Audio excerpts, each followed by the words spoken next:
Okay, so when it comes to content creation and not running out of ideas, first thing you have to do is kind of remove the limiting belief, if you want to call it that, that there is a cap, because content is really up to your imagination. You can talk about the same concept 50 different ways, even though it's one idea, like how to develop more self-confidence. I could give you 50 pieces of content just with different angles, or interviewing people, what their opinions on the topic are. So there's never a limit. What the limit will be for you is your ability to actually create the content. So getting in the habit or creating the habit of content creation is where you need to start.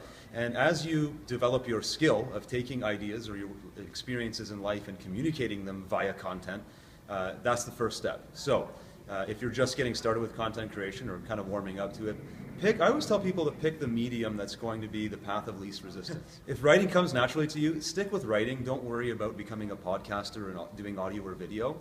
Start with writing and get proficient at creating consistent content via writing, to the point where you kind of get into this flow state where one piece of content will automatically lead to your next idea or your next inspiration of something you want to write about.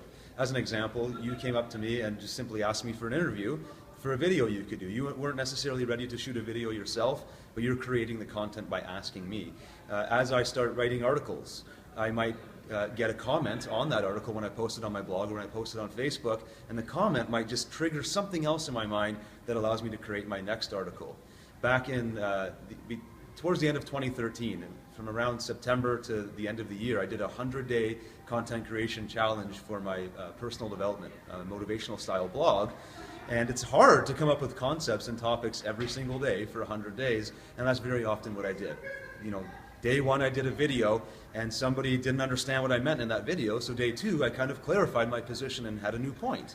Day three I looked at someone's comment on Facebook and replied to that. And it's sort of this evolving thing that happens. So that's what I would say is once you get in the act of creating the content and picking a medium that's going to be the path of least resistance, things will just come to you. And so just let it flow and you have a lot of fun with it. You'll be good.